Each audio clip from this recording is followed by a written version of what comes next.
We got over 3 feet of snow over the weekend here in Toronto, and I have been clearing my driveway every few hours so that I can get in and out.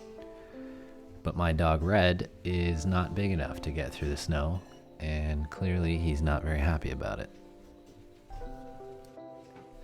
Don't worry, buddy, we'll get you back out there running around like this in no time. Whenever we get this much snowfall, I have to dig out what I like to call the racetrack in our backyard so that Red's able to run around and play, and more importantly, go to the bathroom. I already did this a few days ago, but we've gotten about a foot of snow every day for 3 days straight, and so I've got to dig it out again.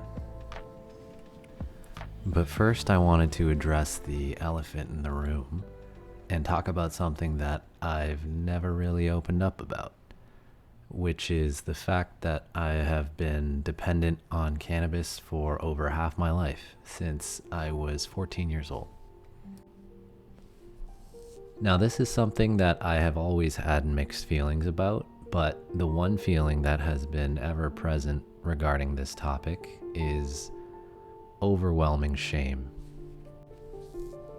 The kind of shame that is so deep within you that it causes feelings of self-loathing, hatred, and it leads to a lot of other dark feelings. It's a different world today, but when I was growing up, cannabis was still very much illegal and very much considered a hard drug as far as my family was concerned. And so I hid that part of myself from everyone. And I've never talked about it until now. And although I generally don't give a shit what anybody thinks of me, I remember it being very difficult to come to terms with the intense feelings of shame from just doing what I needed to do to get by. And that was really hard to do for me as a young teenage boy who, at the time, was not yet diagnosed with ADHD and didn't know what was wrong with me.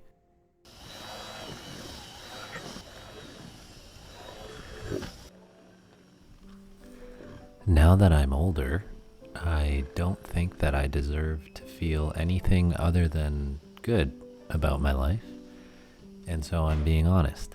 And the honest truth is, what you just saw is how I start my day and how I've started most days in my adult life. And I refuse to feel any shame about it any longer. Now, I'm very intentional about the fact that I refer to it as a dependency rather than a problem, because I don't believe that it is a problem, and it never has been.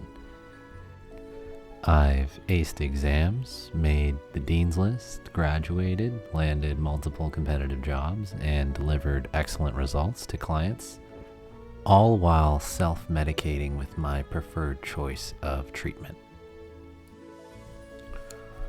Diabetics take their insulin, cardiac patients take blood thinners, women take birth control, and I take this. Now, like any other medication, there are adverse side effects, and I am very well aware of these side effects.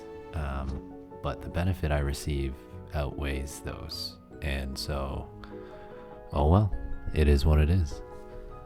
Now, don't get me wrong, I've tried just about every medication under the sun to treat my ADHD, depression, and anxiety, all under the care of my physician, and none of them have ever really had a noticeable impact on my overall quality of life.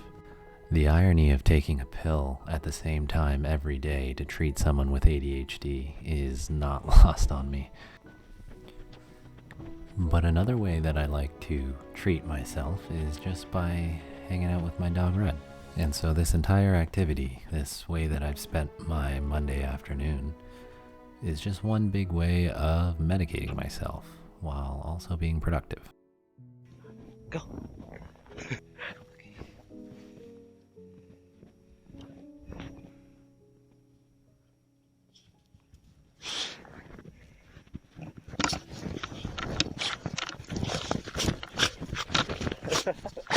So if you have a similar story or thoughts, tell me about it in the comments. And if you like this video, please do me a huge favor and subscribe to my channel. And I promise I'll keep putting out more interesting content for you to enjoy. Thanks for watching.